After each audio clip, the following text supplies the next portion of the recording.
আজি মহাবীৰ লাচিত বৰফুকনৰ 403তম জন্ম দিৱস 1622 খ্ৰীষ্টাব্দত লাচিত বৰফুকনৰ জন্ম হৈছিল আৰু আমি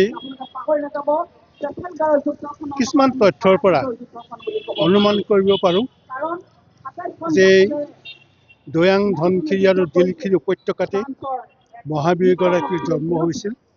তেখেতৰ পিতৃ মোমাই তামুলী বৰবৰুৱা চাৰিঙীয়াত এতিয়াও সেই বাৰীখন আছে বৰবৰুৱা বাৰী বুলি।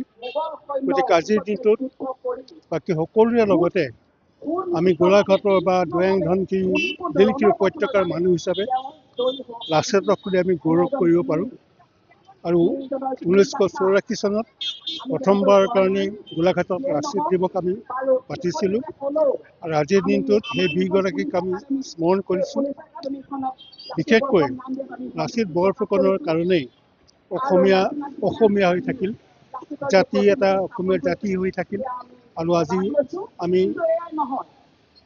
মূৰ তুলি থিয় হৈ থাকিব পাৰিলোঁ সেই মহাবীৰ লাচিত বৰফুকনৰ কাৰণেই। লগতে লাচিত বৰফুকনৰ নাম ল'লে তেতিয়াৰ প্ৰধানমন্ত্ৰী আতন বুঢ়াগোহাঁইৰ নাম ল'ব লাগিব, স্বৰ্গদেউ চক্ৰধৰ সিংহৰ নাম ল'ব লাগিব, কাৰণ এই তিনিগৰাকী বিচক্ষণ ব্যক্তিৰ কাৰণেহে শৰাইঘাটৰ ৰণত অসমীয়া সৈন্যই জয়লাভ কৰিছিল।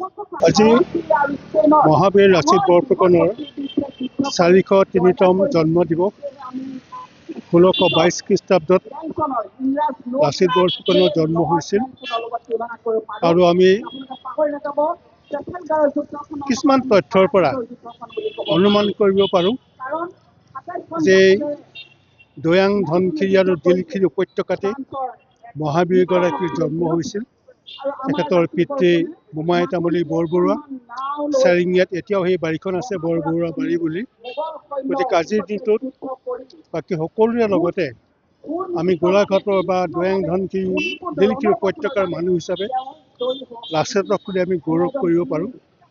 আৰু 1984 চনত প্ৰথমবাৰৰ কাৰণে গোলাঘাটত লাচিত দিৱস আমি পাতিছিলোঁ আৰু আজিৰ দিনটোত সেই বীৰগৰাকীক আমি স্মৰণ কৰিছোঁ। বিশেষকৈ লাচিত বৰফুকনৰ কাৰণেই অসমীয়া হৈ থাকিল, জাতি এটা অসমীয়া জাতি হৈ থাকিল আৰু আজি আমি মূৰ তুলি থিয় হৈ থাকিব পাৰিলোঁ সেই মহাবীৰ লাচিত বৰফুকনৰ কাৰণেই। লগতে লাচিত বৰফুকনৰ নাম ল'লে তেতিয়াৰ প্ৰধানমন্ত্ৰী আতন বুঢ়াগোহাঁইৰ নাম ল'ব লাগিব, স্বৰ্গদেউ চক্ৰধৰ সিংহৰ নাম ল'ব লাগিব, কাৰণ এই তিনিগৰাকী বিচক্ষণ ব্যক্তিৰ কাৰণেহে শৰাইঘাটৰ ৰণত অসমীয়া সৈন্যই জয়লাভ কৰিছিল। যিকোনো খবৰৰ বাবে যোগাযোগ কৰক 7099017330 লগতে 7099017110 নম্বৰত।